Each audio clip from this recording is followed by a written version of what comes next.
¿Qué tal amigos? ¿Cómo están? Soy el doctor Alfredo Ponce aquí en Confianza, pues platicando de las cosas que están alrededor de nosotros y en estos momentos, pues lo que está alrededor de nosotros es la elección del próximo 6 de junio. ¿Qué está pasando? ¿Qué está sucediendo? ¿Qué va a pasar el 6 de junio? Que va a haber pues un gran movimiento nacional para pues de alguna manera elegir nuestro destino por los siguientes 3 años en muchos aspectos. Así es que el día de hoy vamos a entrevistar nuevamente a la diputada con licencia y candidata a la reelección por Tlaquepaque, por el Distrito 16, Laura Imelda Pérez Segura. Laura Imelda, ¿cómo estás? Muy bien, muchas gracias. Un gusto de estar aquí. Gracias, doctor Ponce, por invitarme. Qué gusto tenerte aquí y bueno, pues eres de las referentes en política, en Jalisco, en el partido Morena y en las mujeres que están buscando sus espacios en la política y en el servicio público de manera pues muy competente, que están trabajando, que están luchando y que cada vez nos da más gusto que busquen esos espacios por méritos y no como antes porque pues la esposa de aquel líder llegaba porque el líder decía y que historias que pasaron, ¿verdad? Y bueno, pues la idea es que platiquemos de en este tiempo de campaña que te ha tocado desgastar los zapatos, ¿cómo has encontrado a Tlaquepaque? Bueno, pues primero a lo que comentabas, definitivamente es un espacio en el que no nada más es la competencia que tenemos las mujeres, sino también la decisión que tenemos de participar en un espacio en el que, por supuesto, las dificultades se incrementan simplemente por el hecho de ser mujeres. Sin embargo, estamos dando la cara con la altura necesaria para competir por esos espacios de representación en los que no buscamos otra cosa sino representar dignamente a las y los ciudadanos. En Tlaquepaque, en las diferentes colonias, tristemente se repite. ¿Cuántas colonias tiene Tlaquepaque? No, tiene más de 200 Tlaquepaque, pero el distrito tiene alrededor del 67% del municipio.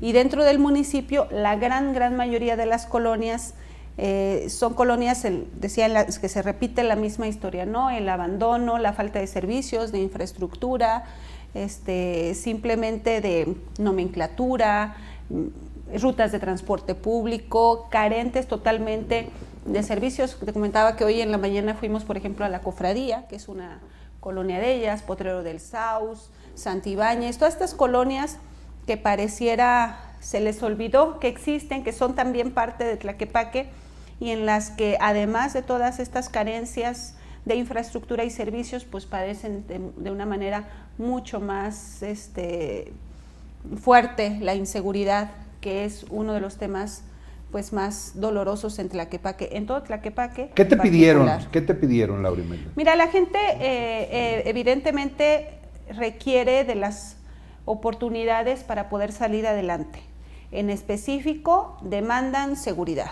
La gente demanda vivir tranquila, vivir con la certeza de que su vida no está en peligro, de que pueden salir a la calle, a trabajar, a la escuela, a hacer algún mandado de forma segura, que haya alumbrado público y por supuesto la infraestructura vial, que existan los servicios, pero también, insisto, las oportunidades, porque Tlaquepaque, igual que todo México, pero en particular yo hablo de Tlaquepaque, es gente trabajadora, es gente que no está esperando que se le den las cosas, sino tener las herramientas para poder buscarlas por sí mismos y mismas. Y es lo que nosotros hemos, creo yo, fomentado. Hay que tener confianza en la gente hoy sabe que estamos transitando por un proceso de transformación que va arrancando, que va avanzando y que este es el momento de refrendar el apoyo y poder continuar con esta transformación, que llegue también a Jalisco y que llegue a Tlaquepaque. Entonces, la gente está con nosotros, las demandas son muy variadas, muchas de ellas muy concretas, desde una banqueta, una rampa que pone en peligro la integridad de una familia al salir de su casa, una luminaria que no sirve hace años, drenaje para una calle que no tiene son concretas, son del orden municipal muchas de ellas, y otras son ideas que nos proponen llevar al terreno legislativo, como por ejemplo en el terreno del medio ambiente, una disposición que impida que un terreno que es quemado muchas veces de manera deliberada, y lo sabemos, pueda usarse para construir por parte de las inmobiliarias. Esas son las cosas que se ha acercado la gente a comentarnos, a proponernos, y todo eso nosotros lo hemos estado recogiendo con todo cuidado, porque muchas de esas cosas podrán ser iniciativas en el tema de seguridad, de agua. Bueno, primero tenemos que prever los recursos suficientes para poder atenderlos, y muchas de esas otras cosas pues son gestiones en las que por supuesto vamos a acompañar, porque de lo que se trata no es de dejar lo que no me toca, sino de alguna manera acompañar con la responsabilidad que tenemos estas gestiones, estas demandas, y por supuesto por eso también les decimos que hay que votar todo Morena para que no haya, como en algunos casos, como aquí en Jalisco, quienes desde el espacio de representación popular buscan no el bienestar de las y los jaliscienses, de las y los ciudadanos, sino simplemente una agenda personal política golpeando al gobierno federal. Por eso decimos, hay que ir mudando, la gente lo sabe, la gente lo manifiesta, y creo que eso va a ser un buen paso para poder atender todas estas demandas que la gente presenta. Cuéntanos alguna anécdota que te haya llegado, que hayas sentido durante esta campaña. Yo sé que fue muy intensa y que anduviste tocando puertas, conociendo gentes, y seguramente en esos días hubo muchas personas que se te acercaron con problemas serios y que como ser humano a veces como que te llegan más. Pues no, son muchísimas, desde la persona que inicialmente nos quiso ofender y luego terminó ofreciéndonos agua, un señor que sacó su tarjeta del gobierno legítimo de hace muchísimos años, que nos conocía, que ha estado todo el tiempo con nosotros. Nos ha tocado pues escuchar historias tristes de personas que han perdido su trabajo, que han perdido familia, que están en una condición difícil, y otras personas que están simplemente esperando que toquemos la puerta para sumarnos con nosotros y salir a caminar. Son infinidad de historias, yo creo que todas ellas muy valiosas, porque es lo que la gente te comparte, la gente te lo ofrece, y yo se los he agradecido, que la gente platique conmigo. Siempre yo les comento que lo que voy es a ofrecerles información, que les pido que revisen, que sé que venimos de mucho tiempo creyendo a lo mejor en políticos que simplemente han traicionado, pero que hay personas, y hoy tenemos un gran ejemplo a nivel nacional, que han cumplido, y que han cumplido bien. Pero que trae una guerra sucia impresionante. Claro, ¿no? pero la gente pues lo sabe, y hay gente que nos dice, por ejemplo, enojada, oiga, pero ¿por qué los atacan tanto? Pues los atacan, y la misma gente la misma gente nos responde, pues si los atacan es porque van bien, échenle ganas. O otra gente, por ejemplo, el otro día una señora nos habló, fue por nosotros porque ya habíamos pasado, a solicitarnos, a pedirnos, por favor, quítenme esa lona de Movimiento Ciudadano, que yo no la pedí, póngame una de usted grandota, pero que me dure 10 años, clávele 10, póngale 10 clavos, y pues es que la gente ya nos engaña, la gente ya no cae en esas trampas, en esas prácticas tradicionales. Creo que hemos hecho un buen trabajo, porque afortunadamente siempre lo hemos hecho así. Desde el 2012, en mi caso, porque mucha gente viene mucho antes.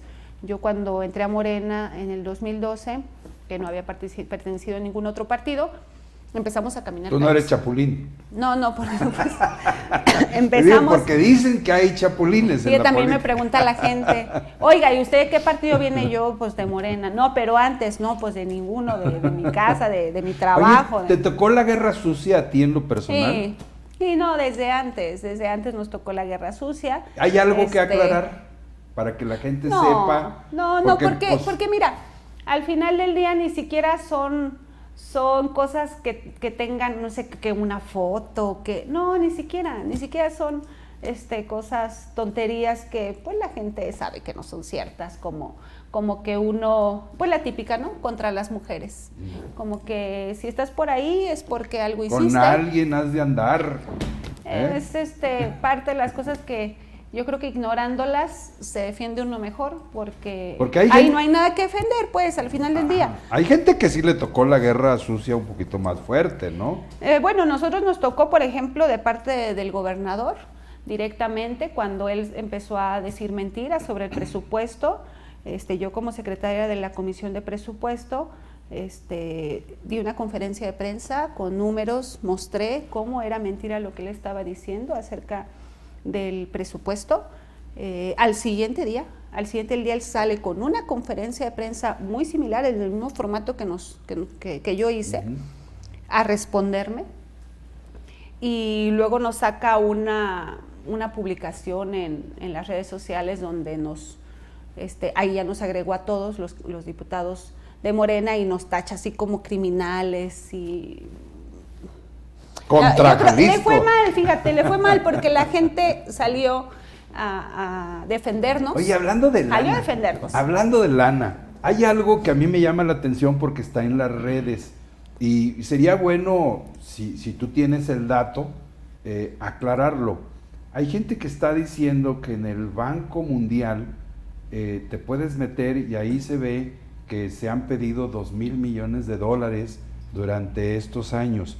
Tú que estás ahí en la Cámara de Diputados y que sé que traes el lápiz ahí, le sumas y le restas y hasta los de casa les preguntas dónde quedó el dinero, ¿qué tan cierto es eso de que hay una deuda? Porque pues yo pienso que todos deberíamos de haber sabido, oye, está pidiendo dinero este señor, ¿verdad? Claro. No, mira, lamentablemente México tiene pues una deuda externa enorme heredada de los gobiernos anteriores. Sin embargo, el gobierno federal hasta el día de hoy, y lo sabe la gente, no se ha incrementado la deuda en términos de en puntos porcentuales. No se ha incrementado, y sí hay servicios, y sí hay vacunas, y sí hay becas, y sí hay pensiones. No se ha pedido dinero. No. Lo que sucede es que esta varía, va variando por los propios movimientos que hay de las reglas de operación o de pago de deuda, pero lo que se tiene que cuidar son los puntos de la deuda, y los puntos no han subido. Cuando venían incrementando hasta 10 en un solo sexenio, en este gobierno no ha incrementado, estamos dentro del margen, es decir, este es mi tope y yo me comprometo a no subir de este punto porcentual, de este 54, por ejemplo. Y entonces lo que se hace es pues recurrir al margen que se tiene sin incrementar ese punto. Lo que hacían esos otros gobiernos, incrementaban de manera desmedida, y entonces México llegó a una deuda que en este momento nos está costando alrededor de 700, 800 mil millones de pesos al año, pero que este gobierno ha detenido en ese sentido, de punto porcentual, sin incrementar el punto porcentual de la deuda. Es decir, para que un presidente pida deuda, tiene que solicitar la autorización del legislativo. ¿O no? No necesariamente. ¿No? Lo puede pedir sin que nadie sepa, sin que nadie lo apruebe. No es que nadie lo sepa. Sin que nadie lo apruebe. No es que nadie lo sepa, pero sí sería muy evidente, sería público. Lo que se hace es dentro del margen que el gobierno federal se comprometió a sostener, todo lo que se ha hecho. Entonces podemos decir con categoría que este gobierno no ha endeudado a México un solo peso. No ha pedido deuda para ninguna actividad. No ha incrementado un solo peso de la deuda de México este gobierno. Eso es muy importante, porque creo que es uno de los puntos que andan por ahí en las redes confundiendo a la gente. Lo que sí de manera natural ha sucedido es que con las problemáticas de la crisis derivada de la pandemia, es que hay variaciones, pero esas son totalmente ajenas, no tienen que ver con pedir ni un solo peso de México. Sí, lo que yo le digo a la gente a veces es que esto es como si tú le pidieras dinero a tu banco para comprar un carro y el banco te presta para comprar el carro y de repente es diferente que tú pidas otro préstamo para otro carro a que de repente no pagues lo completo y te suba un poquito más esa deuda que tú tienes ahí, porque de lo que estamos hablando es de dinero y de bancos, y ellos viven de manejar el dinero. Así es que queda claro con una persona que es clara, transparente y en quien tenemos confianza, que este gobierno no ha solicitado más deuda exterior para financiar ninguna situación. Ahora, en esta última parte de la entrevista me gustaría que le dijeras a la gente de Tlaquepaque, del Distrito 16, a la gente de Jalisco, qué es el compromiso de Laurimelda para los siguientes 3 años en el Congreso de la Unión. Mira, nosotros le decimos a la gente primero que vamos a ofrecerles información de lo que sí hemos hecho, porque Morena es el único partido que puede ir a decir cumplimos, ningún otro puede decir que cumplió, porque lo único que han hecho es sabotear y saquear al país durante tantos años y estos últimos 3 años sabotear todos los avances que ha habido. En segundo lugar, presentamos por supuesto nuestras propuestas, todas ellas que son coinciden pues con el proyecto de nación que tenemos, el que presentamos desde hace tiempo y sobre el que vamos avanzando, y en concordancia con esto, de manera específica, nosotros principalmente queremos garantizar la suficiencia presupuestal para algunos temas, y entre ellos de los más importantes son salud, agua, educación, infraestructura y seguridad, porque al legislativo, en específico a la Cámara de Diputados, lo que nos corresponde es el presupuesto, pero no solo el presupuesto, sino de dónde se obtiene ese presupuesto que no es nada más repartir, sino de dónde reparto. Y por eso es muy importante que nosotros sigamos impulsando una reforma nacional hacendaria, o sea, una reforma integral en la que haya los ajustes necesarios para que se financie de manera suficiente todos estos compromisos que tiene el Estado con las y los mexicanos en estos terrenos de manera prioritaria, pero insisto, no son los únicos, y para ello nosotros estamos analizando ya porque ya estamos trabajando en ello, revisando qué alternativas se han llevado a cabo en otros países, entonces, sobre todo en términos de este contexto de pandemia en el que se ha buscado recurrir a, por ejemplo, impuestos progresivos, y no estamos hablando de impuestos para la gente común, o sea, estamos hablando, por ejemplo, de las grandes fortunas, la medición de la riqueza, estamos hablando de las empresas que aún no pagan impuestos, que tienen todavía beneficios. ¿Por qué hay empresas que no pagan impuestos? Bueno, hay diferentes razones, se ha avanzado mucho estos 3 años, pero todavía no hemos concluido. Y te voy a dar un ejemplo. Hay empresas que se enriquecen en nuestro país, que operan en nuestro país, sin embargo no tienen instalaciones físicas en nuestro país. Estamos hablando, por ejemplo, de plataformas. Son empresas extranjeras que no tienen instalaciones como tal necesariamente, si acaso una oficina de servicio, no, sus instalaciones no están en nuestro país, pero se enriquecen en nuestro país. ¿Qué sucede? Que hay una serie de normas, acuerdos internacionales que nos impide cobrar los impuestos a esas empresas, y luego se convierte en una competencia desleal, porque las empresas locales o de nuestro país nacionales están en desventaja frente a esas que no pagan los impuestos que estas sí pagan. Ese es uno de los ejemplos que podríamos decir, además de algunos beneficios que tienen todavía, que cuestan a la hacienda pública otras empresas que tenemos que ir midiendo, reevaluando y eliminando. Y es bien importante que recordemos, porque esto siempre lo tergiversa la derecha, es bien importante que recordemos que los impuestos progresivos significa no que nos van a cobrar todo lo mismo, sino que quien más tiene va a ayudar a que se solventen las necesidades de los que menos tienen. En esta materia de los que yo estaba hablando, por ejemplo, salud y educación, y estamos hablando de que no de gente, por ejemplo, de un profesionista que a lo mejor tiene un buen trabajo, gana bien. No, esa gente todavía, digamos, paga muchos impuestos. La clase media paga muchísimos impuestos. No, no estamos hablando de eso. Estamos hablando de gente que se ha enriquecido muchas veces de manera, pues, digamos, poco ética, de manera muy ventajosa y muchas veces hasta con la complicidad del gobierno en turno, ¿no? Viene un problema serio que se observa en las calles.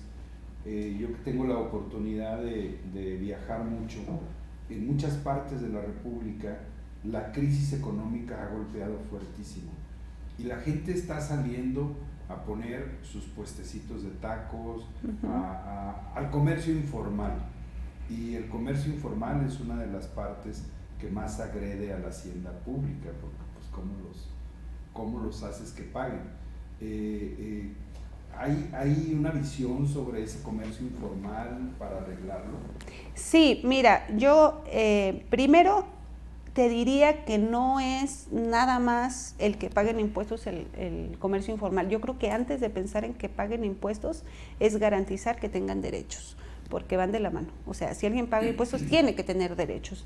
Y de hecho nosotros estamos trabajando ya en ese tema, porque lo que hemos visto, sobre todo por lo lastimados que quedaron tantos comerciantes, vendedores ambulantes con el gobierno de Enrique Alfaro, que primero, bueno, se sacaba la foto con ellos y le compraba la fruta a la señora del puesto y luego les mandó a la policía y les arrebató los puestos.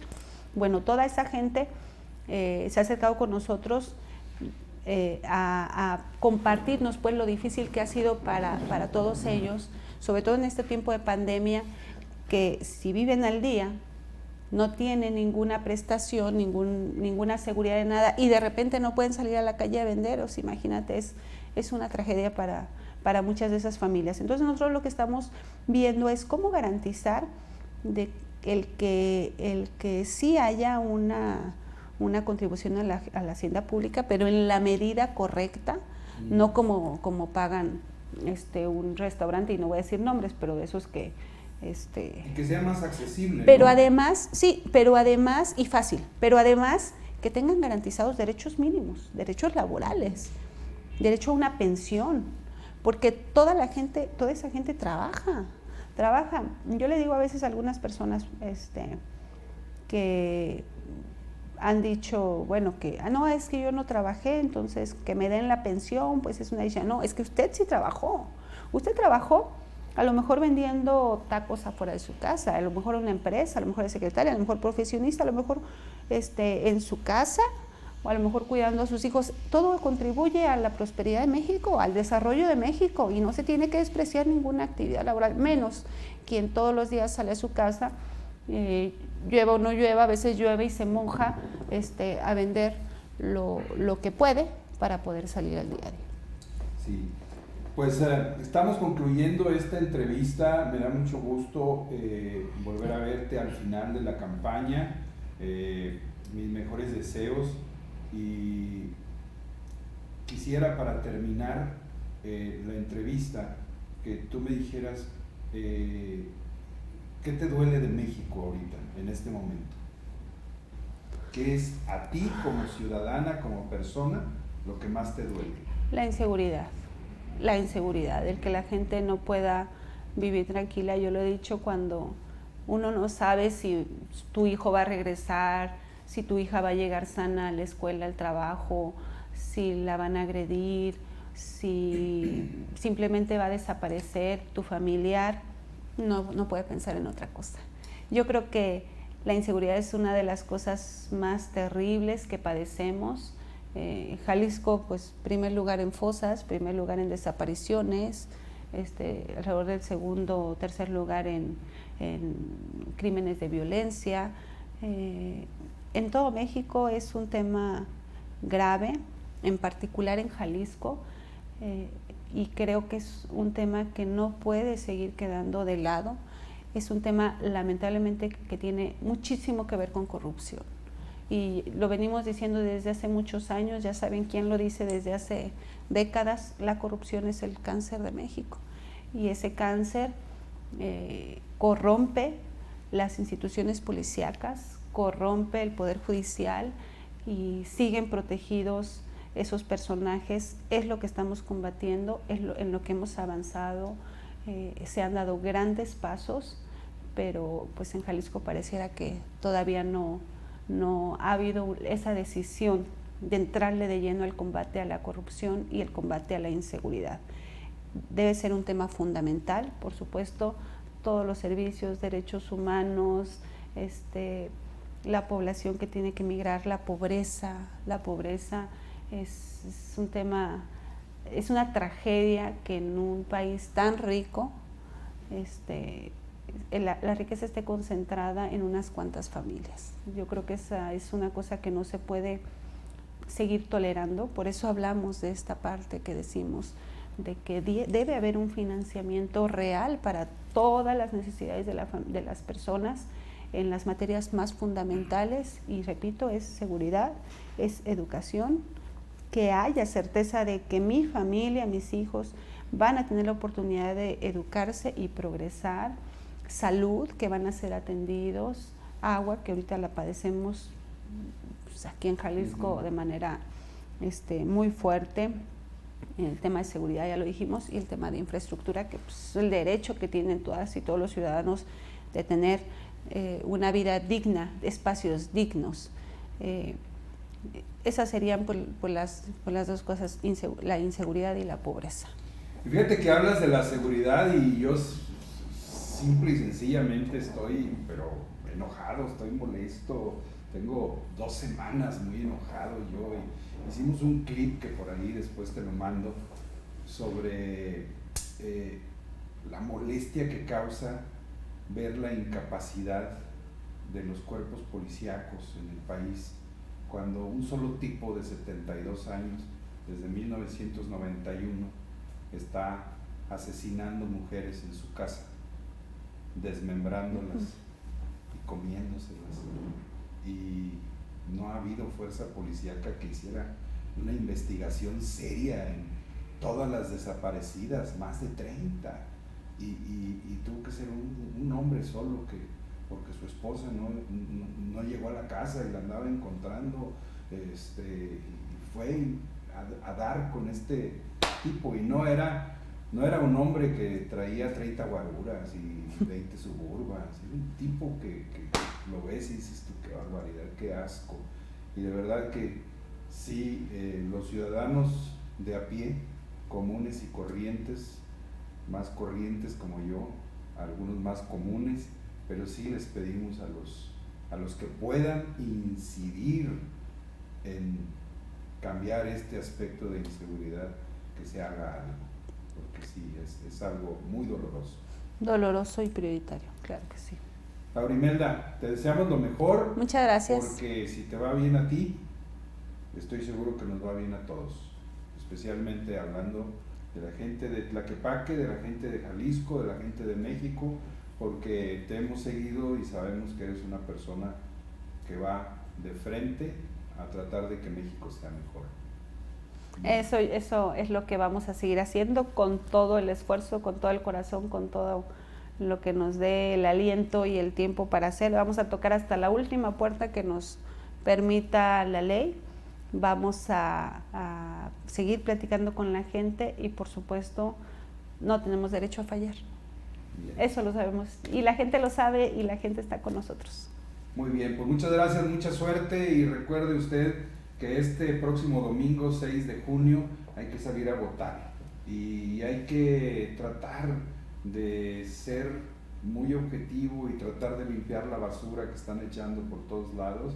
Y por favor, primero vota y después no te creas de mucha basura que está ahí, de todos lados, no estoy hablando de un solo lado, de todos lados, de todos los colores, y simple y sencillamente tú tienes que tomar tu decisión y verlos a los ojos, búscales algo que se llama confianza. Si confías en ellos, pues ni modo, ya si te equivocas, pues será tu equivocación, pero no dejes que otros decidan por ti.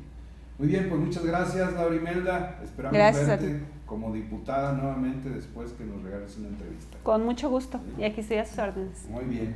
Yo soy Alfredo Ponce, aquí en Confianza. Aquí seguimos platicando con ustedes por lo pronto. Hasta siempre.